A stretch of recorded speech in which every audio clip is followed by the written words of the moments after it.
Amém ou não amém? Glória a Deus. Meu nome é Júnior Fraga, Jorge Fraga Júnior. Sono pastore e prendo cura della chiesa a Udine. Una chiesa meravigliosa, cresciuta nel cuore, nata nel cuore di Dio e cresce nelle sue mani. Grazie a Dio noi siamo qui, grazie al pastore Giuliano per l'invito alla chiesa, per la fiducia di darci questa opportunità. Amen. Sono contentissimo di vedervi e che Dio possa riempire il nostro cuore in questa sera tramite questa parola. Siamo già pieni con la lode che abbiamo cantato, con le preghiere che abbiamo fatto e vorrei chiedere a te nel nome di Gesù Cristo di allacciare la cintura e aspettare che Dio parlerà nel tuo cuore di una maniera profonda. Amen? Tu credi? Tu credi in miracoli? Tu hai fede? Io pregherò nel nome di Gesù per noi, tutti noi, alla fine di questo messaggio e credo che Dio farà grandi cose nella tua vita. Amen? Apri la tua Bibbia per cortesia in 1 Samuele, capitolo numero 17.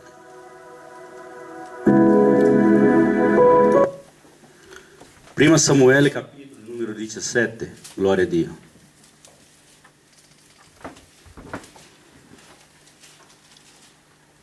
Chi ha trovato dice amen. Verso 40 dice così: poi prese in mano un bastone e si scelse nel torrente 5 pietre ben lisce e le pose nella sacchetta da pastore che ele serviva da bisaccia e con una fionda in mano si dirisse verso il Filisteo. Intanto avanzava anche il Filisteo avvicinandosi sempre più a Davide, mentre il suo scudiero lo precedeva. Quando il Filisteo vide a Davide lo disprezzò perché egli non era che un ragazzo biondo di un bel aspetto. Il Filisteo disse a Davide: sono forse un cane che tu vieni contro di me con il bastone? E maledisse Davide il nome dei suoi dei. Poi il Filisteo disse a Davide: vieni qua e ti darò la tua carne in pasto agli uccelli del cielo e alle bestie del campo. Allora Davide rispose al Filisteo: tu vieni verso di me con la spada, con la lancia e con il giavellotto, ma io vengo verso di te nel nome del Signore degli eserciti, del Dio di Israele, nel quale tu l'hai insultato. Padre, noi ti glorifichiamo e ringraziamo a te. Vogliamo chiedere a te, oh Padre, nel nome di Gesù Cristo, che possa riempire il nostro cuore della tua presenza ancora una volta. Ma in questo momento, Padre, per inserire nella nostra mente, nella nostra anima, la tua parola, che è viva, che è efficace, che ha più talenti di una spada a due tagli. Noi vogliamo richiedere a te, oh Padre, che possa muovere, scuote, oh Padre, la nostra struttura e venga a fare la tua opera, il desiderio del tuo cuore in noi, nel nome di Gesù. Amen. Potete sedersi nel nome di Gesù Cristo. Israele era in guerra. Un periodo in cui il popolo aveva soltanto una cosa: paura. Perché loro erano di fronte a un grande esercito. Erano di fronte a una nazione nemica che era combattente da migliaia e migliaia di anni forse. Sin dalla sua nascita, per essere ben chiaro. Loro hanno sempre combattuto contro il popolo di Israele. In questo momento, in questo periodo, loro hanno avuto un'alleanza con i figli di Rafah, che erano ancora discendenti di Rafaim, discendenti di giganti. Se tu non lo sai, Golia non era solo in questo esercito, lui aveva ancora 4 fratelli. E noi vediamo questo nelle storie in cui Davide sconfisse anche i suoi fratelli, Addirittura aveva uno che aveva 6 dita, che la sua lancia era enorme come una lancia di un mulino, per dire la verità, di qualcuno che poteva, una lancia tessile, no? Quindi questi uomini causavano terrore, causavano paura. Di fronte a un esercito che 40 giorni bestemmiavano di fronte a loro, li maledicevano. E tante volte non è così nella nostra vita. Quando noi affrontiamo delle difficoltà, delle sfide, persone che bestemmiano contro di noi e ci maledicono ogni volta che ci vede, soltanto perché tu hai una caratteristica, la caratteristica di essere chiamato figlio di Dio, la caratteristica di essere chiamato servo di Dio, l'onore di essere chiamato mio amato. E questo dà fastidio, perché in verità noi combattiamo una guerra spirituale.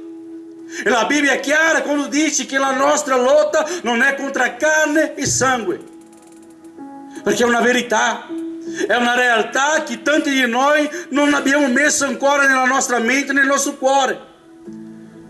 Che il fastidio che causiamo è soltanto di trasportare in noi la presenza, l'amore, la grazia di Dio e la potenza dello Spirito Santo.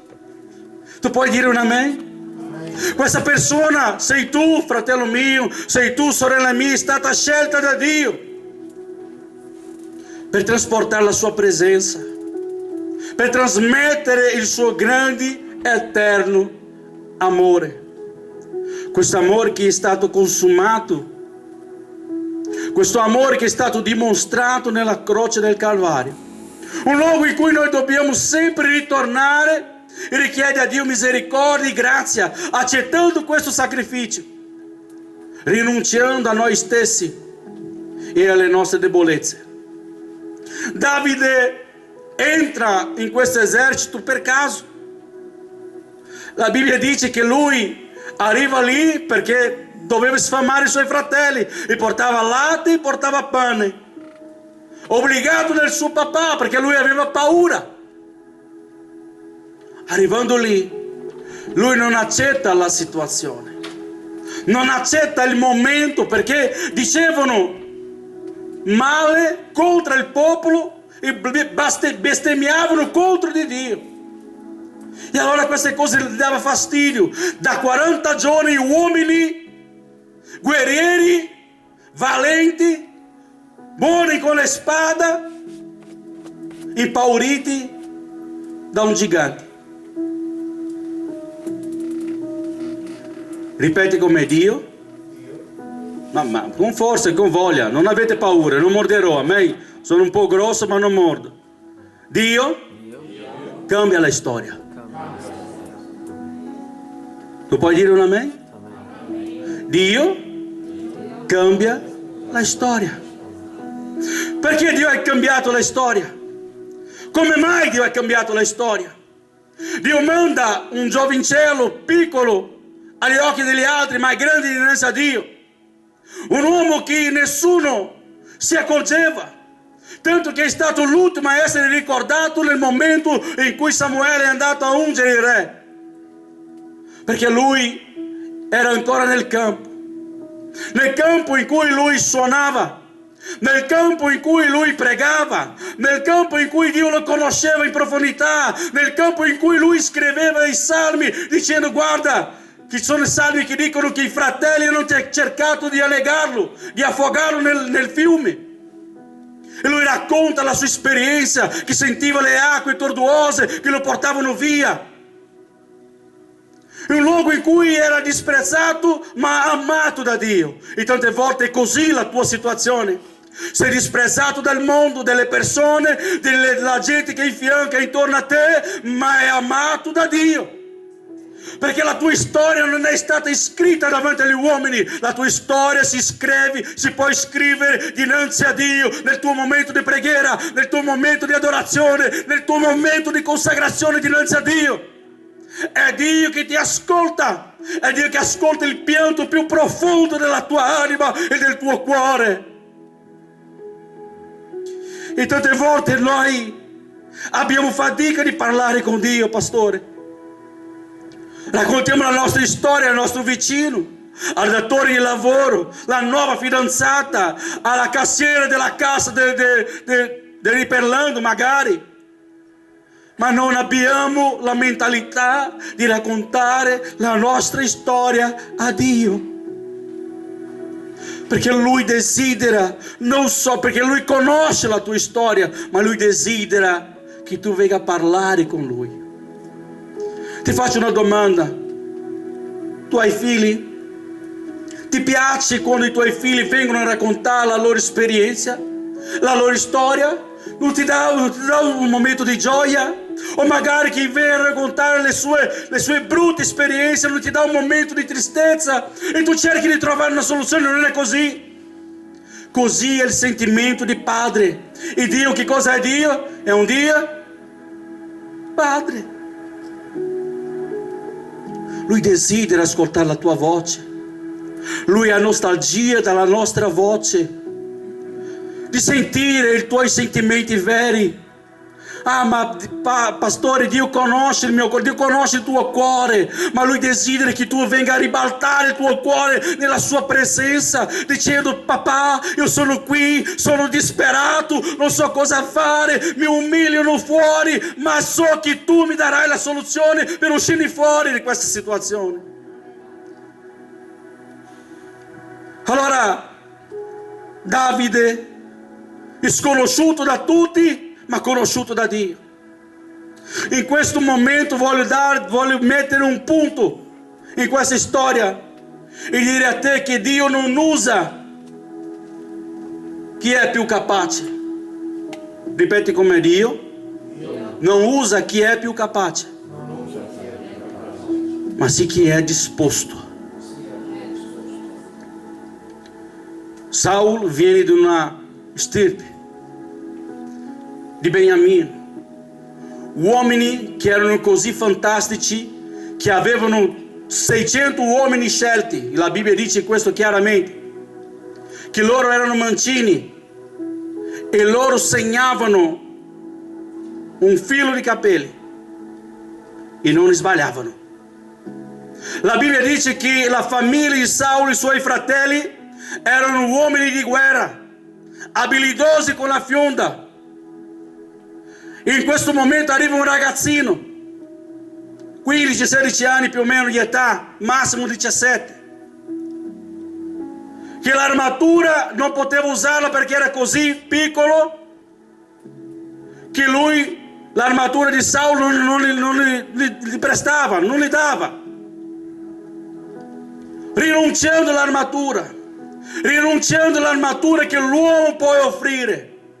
Esiste un blindaggio nel mondo spirituale che io devo comprendere. Parlava nella mia sala ieri con una persona e lui mi diceva: pastore, ci sono cose che vengono nella mia testa, ci sono cose che io non riesco a gestire, mi fa impazzire.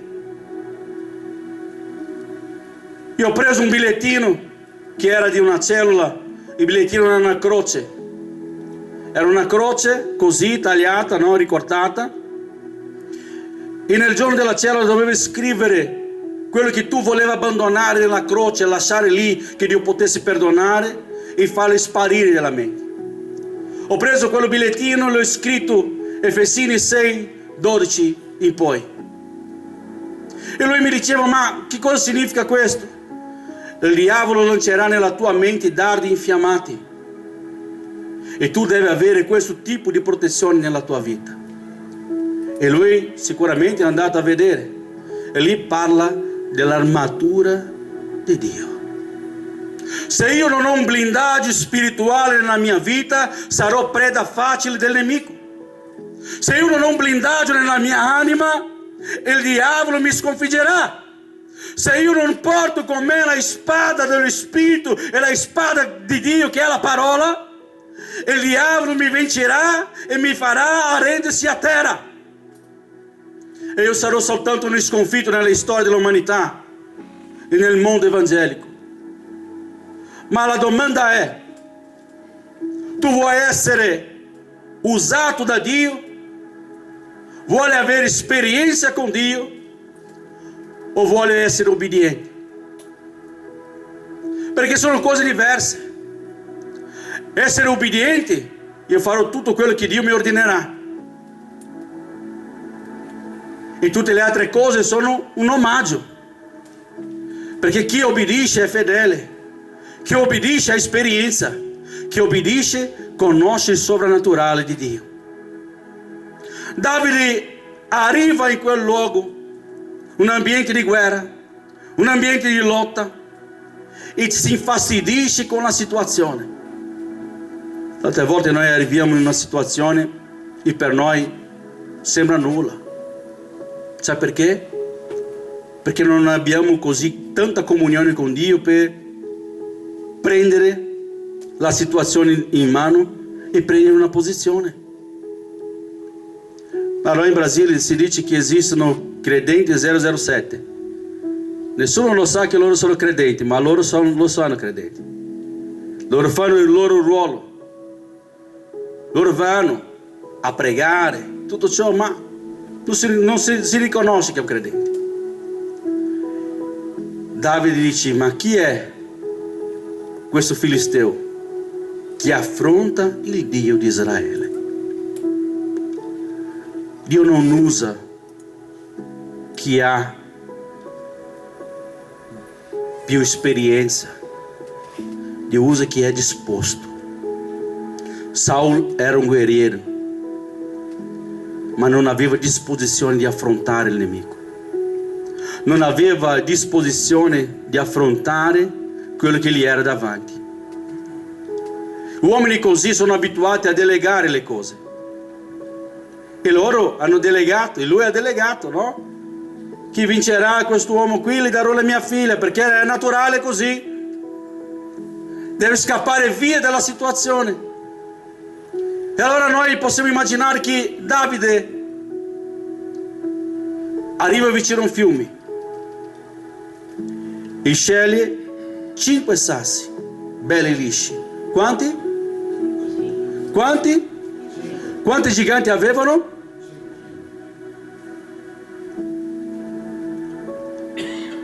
Lui sceglie un sasso per ognuno, perché lui non aveva intenzione di sbagliare, sì o no? Lui non aveva intenzione di sbagliare, quindi lui scelse 5 sassi. Io ho abitudine di dire che Davide pensava così, pastore Giuliano, in una testa grossa così non sbaglia ma neanche volendo.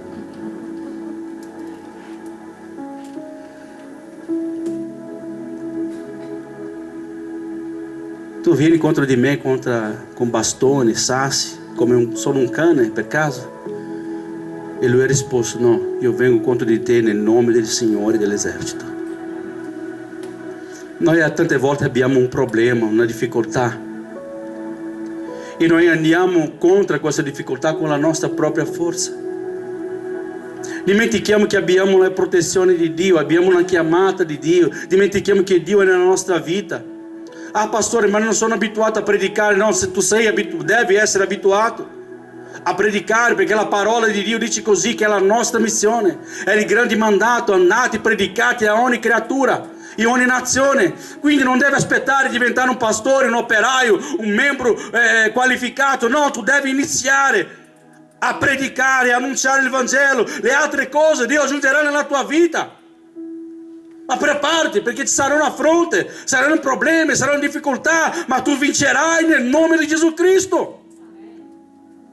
Non lasciare che le situazioni vengano a impaurire a te di non annunciare la verità in Cristo Gesù, ma lascia che Dio venga a mettere nella tua bocca, come Lui ha stesso promesso, le parole necessarie affinché il suo nome sia glorificato.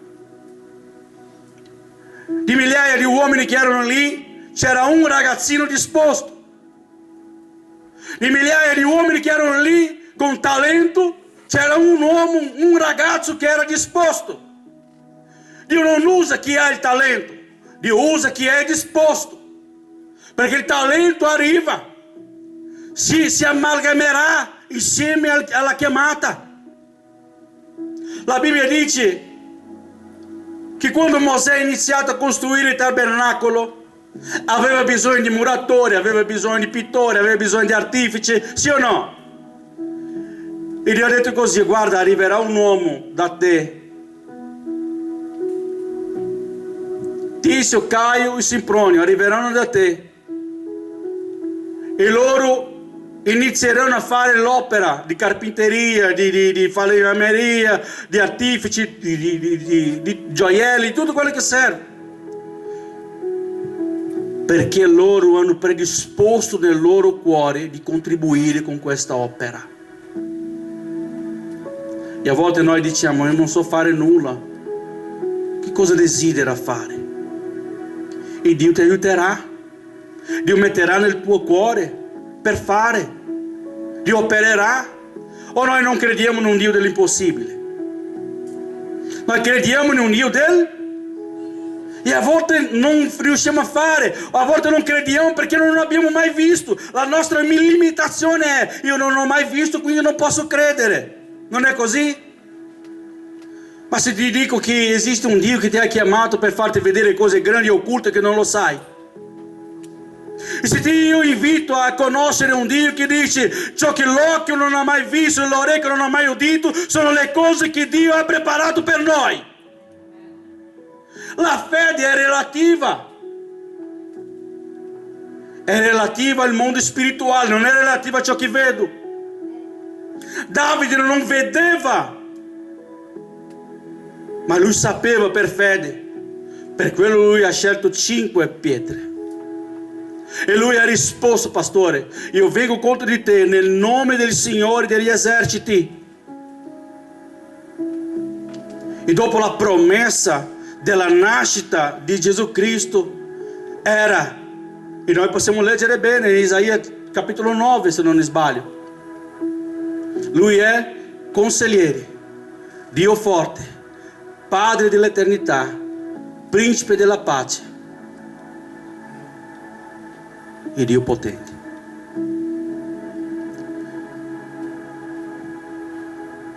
Lui si manifesta con i suoi nomi, come eterno, come forte, come consigliere, come Principe della pace e così via.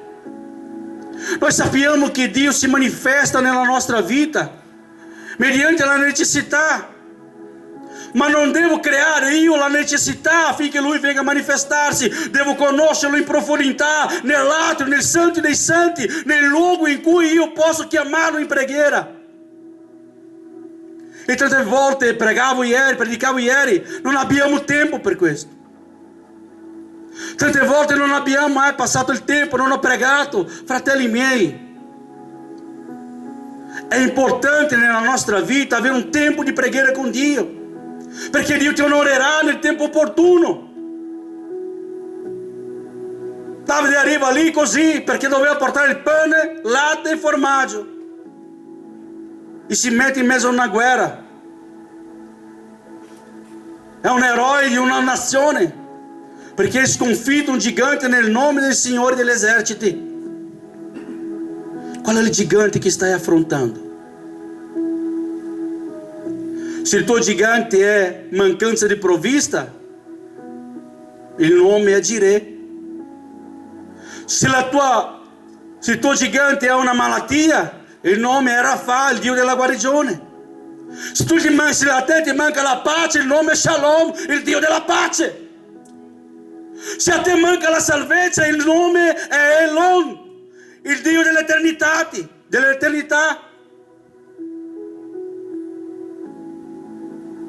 Che cosa manca nella nostra vita per avere presenza di Dio? Che cosa manca nella nostra casa per avere felicità? Quando Gesù Cristo morì nella croce, Lui lancia una parola meravigliosa. In Giovanni 19, 41 se non sbaglio, Lui dice una parola tremenda. Lui dice una parola chiamata Tetelestai, che significa è compiuto, l'opera è finita, l'opera è realizzata. Quando lui spira nella croce, e l'ultima parola è tetelestai.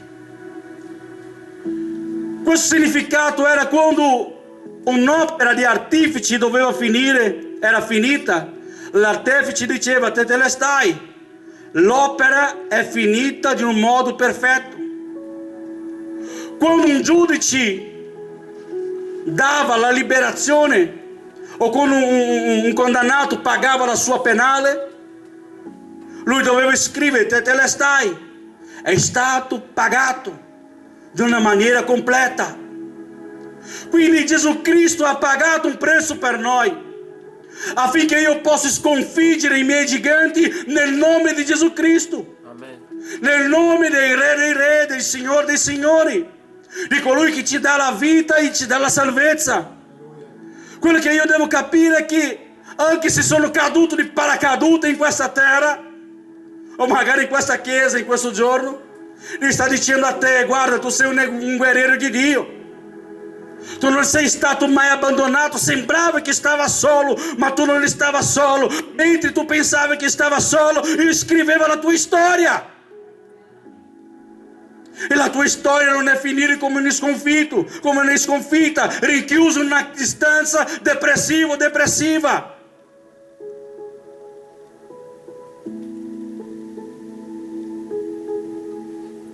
Ripeti come Dio, ma con forza: Dio mi ama. Io ti dico una cosa: il suo amore è eterno.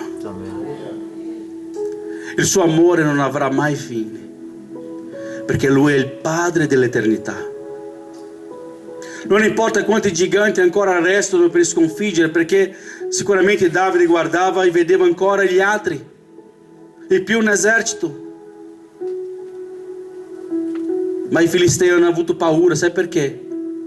Perché loro non vedevano un ragazzino, loro vedevano il potere di Dio. Loro non vedevano un combattente, loro vedevano il proprio Dio che combatteva per una nazione. E Dio è stesso ieri, oggi, sarà eternamente. Dio combatte ancora per te. La tua vita non è finita. La tua storia non è finita lì, in quella situazione. Dio combatte ancora per te. Magari tu stai domandando così: allora perché ci sono tante difficoltà? Perché tante volte le situazioni l'ho creata io, la problematica l'ho creata io, con le mie scelte. Ma Dio poteva impedire, pastore? Poteva. Allora non sarebbe un Dio che ti ha dato a te il libero arbitrio. Perché per ogni scelta, perché noi viviamo le nostre scelte, sì o no? Noi viviamo le nostre scelte. Dio poteva impedire? Sì, poteva impedire. Allora non sarebbe Dio, sarebbe un dittatore. E Dio non è un dittatore, Dio è un Dio liberalista. Il desiderio che Lui ha per benedire la tua vita. Dio ha passione, ha desiderio, Lui ha piacere di benedire. Ma tante volte non lo può fare, perché impedisce la sua benedizione. Sono le mie scelte. Voi sapete che la maledizione è uno spirito? Sì o no? Rispondetemi, per l'amor di Dio. La maledizione è uno spirito, sì o no? Anche la benedizione è uno spirito che riposa sopra le persone. Dio è obbligato a mandare sopra di una persona la maledizione, perché se la persona non cammina secondo i precetti di Dio, obbligatoriamente Dio non può fare nulla, e quindi la legalità nel mondo spirituale arriverà nella vita di questa persona. E se è così veritiero, l'opposto è veritiero. Se io sono fedele a Dio, Dio manda sopra di me la benedizione. Io insegno sempre alla congregazione, la nostra chiesa, quello che è scritto in Deuteronomio 28.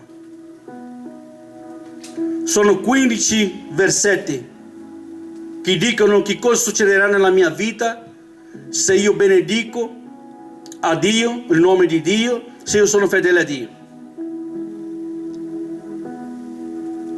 Il capitolo finisce nel versetto 68. Fino al 15 tu conoscerai le benedizioni di Dio, che cosa Lui può fare. Dal 15 in poi Lui spiega bene che cosa succederà se io sono infedele a Dio, se sono ribelle, se non sono disposto a fare quello che Dio mi ha insegnato di fare. Sono scelte e Lui le ha lasciate belle scritte. Il fatto è che noi pensiamo che le situazioni ci porteranno ad avere scelte, ma non sono le situazioni, la mia posizione, il mio carattere. Io devo essere disposto a servire a Dio in spirito e in verità. L'anima consegnata a Dio. Non sto dicendo di essere un fanatico, perché i fanatici andranno all'inferno anche loro. Sto dicendo di essere sincero dinanzi a Dio. La risposta di Dio a Samuele era: tu vedi l'apparenza, ma io vedo il cuore. Pastore, allora Dio vuole solo il mio cuore? No, Dio vuole il tuo cuore, il tuo corpo, la tua anima, il tuo spirito. Perché ci sono tanti predicatori che dicono, tanti fratelli che dicono: Dio vede il cuore. No, Dio vede il tuo cuore, desidera la tua anima, il tuo spirito, il tuo corpo, consacrato dinanzi a Dio, nella sua presenza, perché così la benedizione sarà completa. O ti piace ricevere un regalo a metà, o a rate magari, no? Prima arriva la carriola, arriva la ruota, dopo arriva i manici, dopo la carriola. È così? Dio desidera benedirci di una maniera pia e completa. Dio desidera che il nostro cuore sia consegnato in una maniera completa. E allora Lui deve per forza lasciare che certe situazioni accadano per la nostra crescita. Così è stato con Davide. O Davide era magari era lì tranquillo, no? Che vedeva delle pecore, che suonava la sua arpa, e da un tratto il papà dice così: oh, e è così che succede, quando noi eravamo piccoli non era così. Vai a prendere questo, vai a prendere quello, vai a portare quello là, vai. Così è successo con lui. E lui arriva, ma quello che lui ha vissuto nel campo ha messo in pratica nel campo di battaglia. Sai ciò che manca in noi? È che noi viviamo intimità con Dio tante volte, non la mettiamo in pratica. Pastore, non ho mai visto una persona essere guarita. Hai già pregato per una? Pastore, non ho mai visto una persona essere liberata. Hai mai pregato per una persona per la liberazione? Pastore, non ho mai visto Dio operare. Ne ha mai fatto? Ai miei operai dico sempre: fate quello che non avete mai fatto e vedrete quello che non avete mai visto. Perché Davide non aveva mai visto forse un gigante, ma lui ha deciso di combattere, perché lui aveva una ragione: la fede in Dio. Quanto tempo ce l'ho ancora, pastore? Quanto voglio? Finché non cadono delle sedie come Eutico. Io credo in una cosa: la Chiesa oggi sta vivendo un tempo che nessuno degli apostoli ha mai vissuto. Noi stiamo parlando di un uomo che ha cambiato la storia. Stiamo parlando di un Gesù che non ha mai camminato più di 1500 km forse, che forse non ha mai uscito dalla sua regione, non ha mai scritto un libro. Noi parliamo di Lui. Non ha mai fatto un corso di network o di CEO, di coach, per insegnare come lavorare con lideranza. È stato il leader più forte nel mondo. E ha iniziato con poco. Per fare l'opera di Dio e per svolgere il volere e i desideri di Dio basta poco. La prima è comunione con Dio. 2, disposizione. 3, con le cose semplici. Per sconfiggere un gigante serviva un sasso, una fionda e una sacca. Sì o no? Perché Dio è così. Dio fa una pietra diventare un'arma, fa un giovane diventare un esercito, fa le muraglie cadere soltanto con bradare di una voce. Anzi, migliaia di voci, ma secondo te è normale? Dico sempre perché loro causavano paura, causavano un terrore tremendo e terribile. Quando le nazioni sentivano che il popolo di Dio arrivava, loro tremavano nella base perché non capivano. Prova a immaginare 2,5 milioni di persone che girano intorno alla tua muraglia. Per 6 giorni non parlano nulla, solo che suonano la tromba e camminano. Solo quello lì. Un terrore psicologico.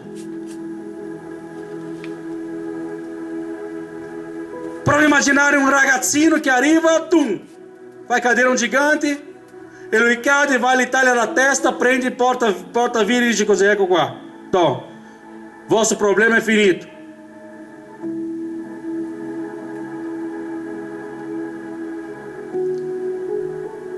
Prova a immaginare uomini che sono stati chiamati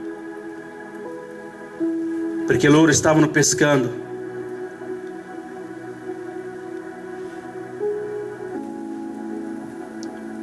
Ascoltami una roba, guardami bene.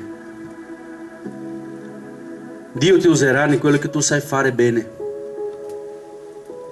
nelle cose semplici della vita. E noi tante volte non abbiamo disposizione perché io non so fare, lo sai. Basta avere iniziativa, iniziare.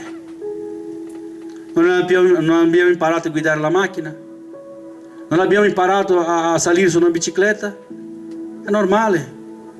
Fai la doccia, mangi, sono abitudini che noi dobbiamo avere. Davide aveva un'abitudine, la comunione con Dio. La Bibbia dice che lui è stato un grande profeta. Pastore, ma Davide ha peccato? Sì, anche io e te noi pecchiamo, sì o no? E diciamo che siamo servi di Dio, sì o no? Va bene che il suo peccato era un po' più brutto del nostro, ma nell'ottica di Dio non esiste peccatino, peccato e peccatone. Tutto è peccato. Però io devo ragionare che lui è grandioso e misericordioso per perdonarci. Il fatto è che io sono disponibile o sono stato chiamato per portare pane, latte e formaggio o raccogliere i sassi?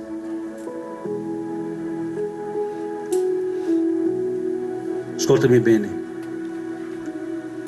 Dio ti ama.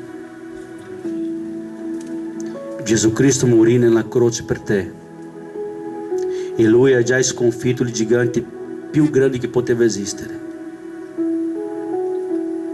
che si chiama condanna eterna a causa del peccato. La tua ricompensa è la vita eterna, perché Lui ha già conquistato questo nella croce. Quando Lui ha detto è stato consumato, Lui stava dicendo a Davide, stava dicendo ad Abramo, stava dicendo ad Adamo, stava dicendo a tutti noi, è stato consumato, tetelestai, è stato pagato, non serve più fare nulla per riconoscere a te stesso, ma sim confessare questo nome, che Gesù Cristo, l'unico Dio, Re, Salvatore della nostra anima.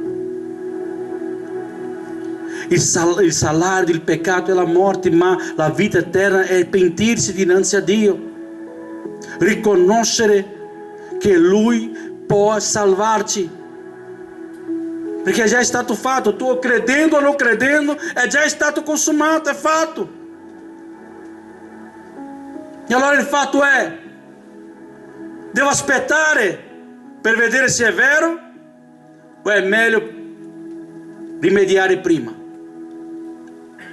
Nel dubbio è meglio credere. E vorrei pregare insieme a te in questo momento. Vorrei invitarti a metterti in piedi nel nome di Gesù.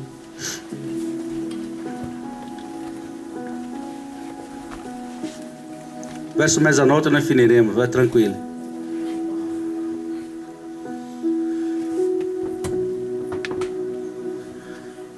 Vorrei chiedere a te che tu potessi fare una immagine adesso nella tua mente del gigante che tu desideri sconfiggere.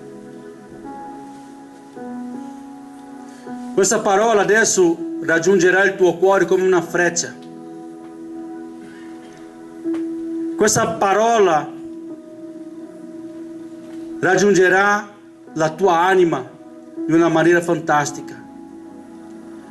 Mentalizza e visualizza il gigante che tu vuoi e desideri sconfiggere. E dica: io posso vincerti e ti vincerò nel nome del Signore degli eserciti. E mentre io pregherò per te, tu dici soltanto questa parola: io ti vincerò nel nome del Signore degli eserciti. Eterno, sovrano, meraviglioso Dio, il tuo nome è grande, il tuo nome è meraviglioso. Nel tuo nome c'è il potere per distruggere ogni opera del male. In te, oh Padre, è la salvezza. In te, oh Padre, noi abbiamo la guarigione. In te noi abbiamo la liberazione, la trasformazione. Padre, in questo momento noi vogliamo distruggere queste trappole. Noi vogliamo distruggere, oh Padre, queste imprese del nemico contro la nostra vita. Noi vogliamo, Padre, buttare a terra tutto ciò che non proviene da te. Padre, nel nome di Gesù Cristo, noi vogliamo sconfiggere questo gigante che affronta ognuno di noi. In questa sera, papà, noi vogliamo mandare via la malattia, noi vogliamo mandare via, papà, le contese, noi vogliamo mandare via nel nome di Gesù Cristo l'infedeltà, noi vogliamo mandare via, oh Padre, l'ansietà, la depressione, noi vogliamo mandare via tutto ciò che non proviene da te, papà. Sconfiggi in questo momento nel tuo nome, papà. Ah, Gesù, nel nome di Gesù Cristo, manda via tutto ciò che non proviene da te. Noi vogliamo chiedere a te la vittoria, la liberazione, la trasformazione nel tuo nome, tramite il tuo nome, tramite la tua parola, la comunione con te. Papà, nel nome di Gesù Cristo, venga a fare con che io, Padre, la Chiesa, i fratelli in questo momento possiamo riconoscere che noi abbiamo bisogno di te, della tua misericordia, della tua bontà, della tua grazia e della presenza del tuo Spirito Santo ogni giorno, Padre. Manda via la tristezza, manda via l'angoscia, manda via, papà, tutto ciò che porta il dubbio nella nostra vita. Rompi le barriere e sconfiggi, papà, ogni male, ogni spirito maligno che cerca di togliere la nostra attenzione, la nostra grazia, il nostro amore, Padre. Padre, nel nome di Gesù Cristo, vorrei chiedere a te che venga a guarire coloro che sono ammalati. Coloro, Padre, che nel nome di Gesù Cristo stanno con una malattia e che patiscono, Padre, con questa malattia, sia qui, sia in casa, non importa dove, Padre. Noi vogliamo nel nome di Gesù Cristo chiedere a te, il Dio della guarigione, che venga a guarire, che venga a trasformare, lanciare via nel nome di Gesù Cristo questo male. Noi crediamo nella tua promessa, crediamo nella tua parola, crediamo in te, oh Padre, nel nome di Gesù. Questo gigante, nel nome di Gesù Cristo, è sconfitto. E noi vogliamo sigillare questa preghiera nel tuo nome e nel tuo sangue. Nel nome di Gesù. Amém. Dá un applauso a Gesù Cristo, amen. Pastore.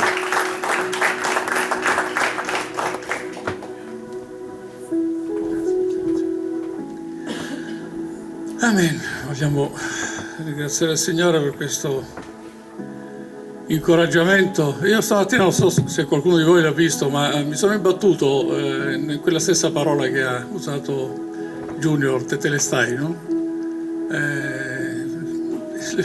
Così mi ha colpito così tanto che era un fratello proprio che ribadiva questo concetto usando questa parola veniva usata proprio per dire se era pagato un debito, il debito è estinto, se era finito un lavoro, il lavoro è finito definitivamente, il tutto è compiuto in buona sostanza. E quindi quando Gesù Cristo ha usato questa parola, che era una parola comune, ma non era, l'eccezionalità non è nell'originalità della parola, ma è quello che significava, cioè usata in un determinato contesto dice basta, stop, finito. E allora noi vogliamo veramente prendere stasera questa parola con fede perché il nostro Dio non è cambiato, amen. Molte volte veramente i giganti sono nella nostra mente, facciamo i conti con le nostre inefficienze, le nostre incapacità e poi alla fine la parola di Dio semplicemente mi ha colpito molto che alla fine c'era un gigante ma passava una pietra, una fionda e un cuore predisposto. Gloria a Dio, questo è il nostro Dio. Amen. Vogliamo chinare il nostro capo. Prima che ci lasciamo ho dimenticato di dire che da domenica prossima è culto alle ore 18 e che mercoledì, a Dio piacendo, rientra la sorella Gina, ma di questo parleremo in un altro momento. Amen. Signore, ti siamo grati che tu hai sempre parole di incoraggiamento, di consolazione per noi, sai venirci a raccogliere lì dove noi ci troviamo tante volte smarriti, quando sembra che veramente tutto quanto sia chiuso intorno a noi. Ma tu sei l'Iddio della vita, l'Iddio della speranza, l'Iddio della nuova opportunità. Le tue compassioni si rinnovano ogni mattina, è scritto nella tua parola. E noi ti siamo grati, Signore, perché tu metti questo nel cuore dei tuoi figli, delle tue figlie, e questo incoraggiamento ci viene attraverso la tua parola, Signore, che è vita, che è potenza generatrice. Fai che serbiamo nel nostro cuore, Signore, questo messaggio di incoraggiamento, di consolazione, di guarigione e che lo riteniamo veramente per fede. Benedicici, Signore, benedici il resto del nostro tempo insieme. Grazie per questa luce, Signore, che arde a Udine. Grazie per il ministero del fratello, per il ministero di questa Chiesa. Voglia tu sempre di più usarli per l'avanzamento del tuo regno in quella città. E grazie, Signore, per noi è una gioia profonda quando sentiamo un bel accento friulano che confessa il tuo nome. E per questo che siamo qui, Signore, non disprezziamo nessuno, tanti di noi non sono nati in questa regione, ma noi sappiamo, Signore, che quando tu converti un friulano veramente c'è uno strumento potente nelle tue mani. E noi vogliamo stasera particolarmente ringraziarti per questo, per fratello Dario, per fratello Luca, per fratello Fulvio, per quelli, Signore, che parlano la lingua di questa regione. Benedici questa regione, Signore, benedici questa regione, Signore, te lo chiediamo con tutto il nostro cuore, nel nome di Gesù, benedetto in eterno. Amen, Signore. Noi ti ringraziamo, Signor, per Gesù, nostro Salvator, che per Lui salvati noi siamo, ora in eterno in Lui viviamo. Amen. Dio ci benedica. Per chi può fermarsi, abbiamo preparato una piccola qualcosina da mangiare e da bere insieme e così potremo avere ancora qualche momento di comunione benedicendo il Signore. Ringraziamo per ogni cosa. Chi deve andare, andate con la pace di Dio nel cuore. Amen.